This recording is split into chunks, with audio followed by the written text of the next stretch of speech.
It's not just a rhino. We knew her, Maria. The guys are like, shame, Maria. On the 26th of April last month, that a call sign actually heard automatic fire, gunfire, in this direction of where we're standing right now. So we reacted as the Special Species Protection Unit. We reacted to the scene, put some of our guys, some of our call signs in on the ground. And obviously the fear was that a rhino had been shot. Late that evening we actually picked up a spoor of a rhino that was running in this area. So with all past experience, any rhino that's running is clearly a sign that that animal is in distress. And within about half an hour, isn't it? Half an hour, they were able to pick up human spoor. They found human spoor tracking that rhino. The guys came up to this position where they found baby rhino lying. It was actually squealing. Before they got to it, they heard it screaming, crying out. They came in and found it there, just lying down, shivering in fear. And then they continued to track, found where the mother's spoor, clearly the spoor was in great distress. They continued to track it. And about 500 meters down south from where we are now, they actually found the mother dead. It had been shot, been poached. The horns were removed. She was able to smell these guys approaching. She ran from them, and then she decided to settle here. And obviously protect the little guy. They took their shoes off. The gunner stalked up to this position. He came up to this tree here, and you can actually see where his bare footprint is here on the ground. He actually got into a crouch position like this and aimed straight up there towards where the rhino was sleeping.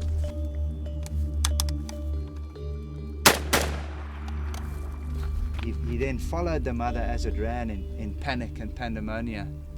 He ran across like this, shooting the mother as it ran that direction. It ran to about 20 meters, and he just followed it and kept shooting it. The mother at that time incredibly had the courage and the presence of mind to turn, getting shot, to actually turn around and come back to the calf where she had left him, and ran over to pick this little guy up, chivvy him on and take him away from the danger. He being too small, he just remained there, couldn't follow. She continued and ran for about 500 meters, and these guys then immediately got onto her spoor and ran with her. And then finally, with a heart-lung shot, she finally went down at about the 500-meter mark. He went down, he came here, and from this position, he shot her 17 times. And while he was busy shooting her, all expended AK-47 cartridges fell in that area. And they actually dehorned the animal. They actually hacked the horn off this animal while she was still alive.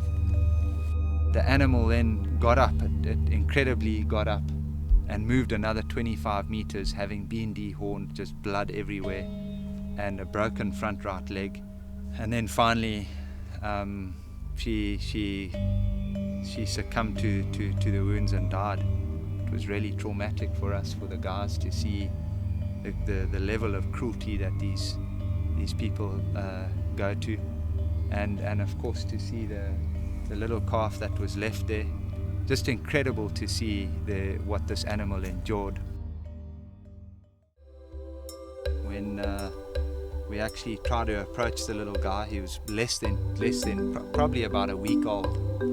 On trying to approach him, he got up and he revved us, screaming, kind of trying to, in a sort of aggression, to try and fend us off. But obviously it was too small, it was tiny. And then my dad put his hand out and reached out and just sort of tried to touch the little guy, and immediately he started suckling on my dad's hand, and obviously had to trust somebody. started suckling and then rubbing and just attached himself to us immediately, out of fear and having lost his mom the day before.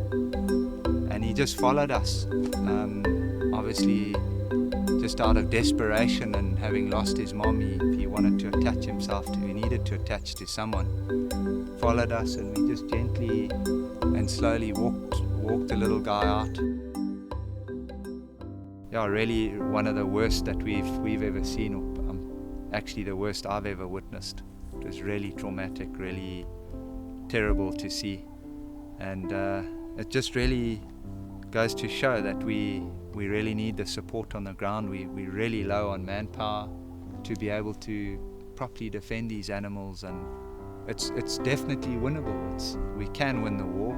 We've been breeding up. We have a positive growth rate, but we're just fighting the odds with the lack of manpower and the lack of resources. And yeah, it feels terribly frustrating. We kind of feel very alone out here, and yeah, we really need the help, and we can win this together.